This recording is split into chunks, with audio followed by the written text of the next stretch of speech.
Itoy-atrano ny fiaraha-miasan'olo Madagasikara sady gestora voalohan'ny antenimberandolona Mourad Abdi Rasoul amin'ireo kominina 520 ao anatin'ny distrika amin'ny Manjakandriana. Ka ny kominina ambanivohitra Ambatomena sy ny kominina Anjepy indray ny kominina vaovao nanatanterahan'ny fiantomboan'ny fiaraha-miasa ny zoma 30 Martsa 2024. Ny kominina ambanivohitra Ambatomena izay ahitana fokontany 420 sy mponina 7 eo ary ny kominina ambanivohitra Anjepy kosa dia ahitana fokontany 12 sy mponina 707 eo.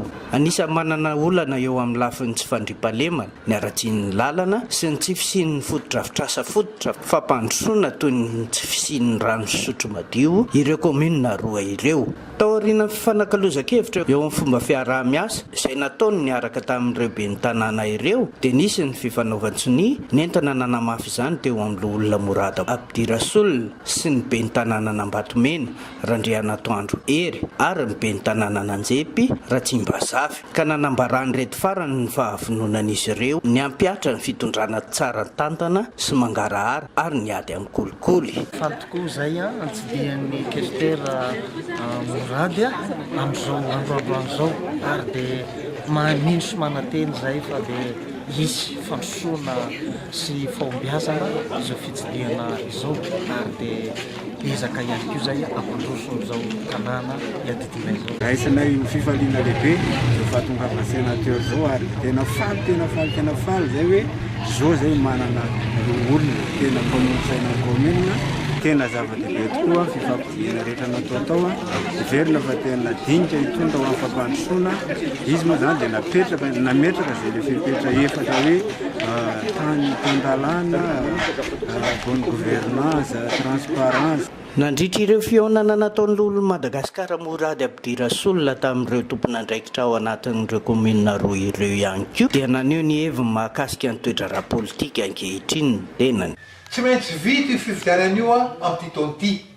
Efa fanamby zay nataon'ny filoham-pirenena, fanamby nataon'ny gouvernement tataren'ny premier ministre, tsy maintsy misy tokoa ny fifidianana filoham-pirenena amin'ity taona ity. Ny fitondrana dia hoentitra. Tsy maintsy mandeha satria ao anatin'ny fanagana lalam-panorenana io. Tsy maintsy mahazo filoham-pirenena vaovao isika zay lany eo oviny amin'ny 25 janvier. Tsy maintsy misy io ary zay ny tanjona. Mba ahafahana manatanteraka an'izay dia tsy maintsy misy ny atao hoe fitoniana na ny hoe apaisement. Pays izay efa simbana asika hatramin'ny 1972 nakaty io crise lava renireny fa ny tanjona dia tsotra andehanantsika any amin'ny fifidianana. Anisany ara-politika resahako, code électoral na ny resahako vitsivitsy aminareo eto. Ina moa ny makarary ny rehetrarehetra mahatonga ny savolovolo araka ny fahitako azy mpandiky mampianatra dia zao.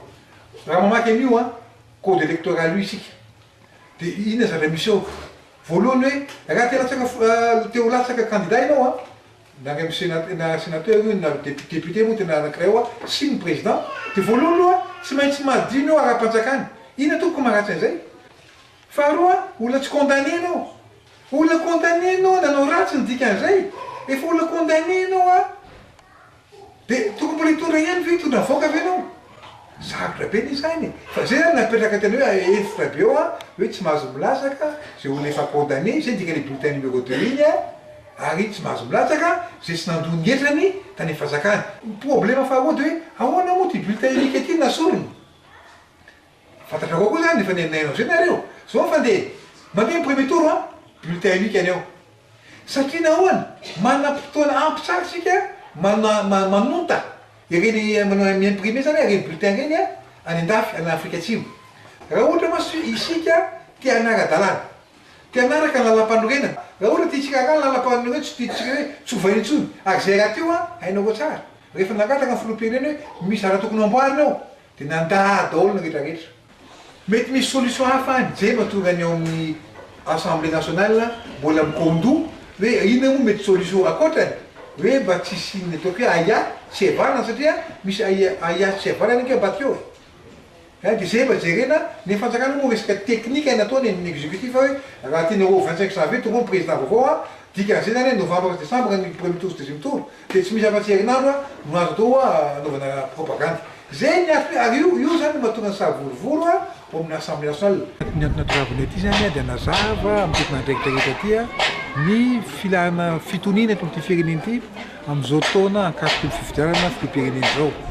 Nametraka ihany koa zany ny fifanekena taratasy izay ahafahan'ny commune miara-miasa tanteraka aminay amin'ny fampatroana ny fokon'olona sy fokotany.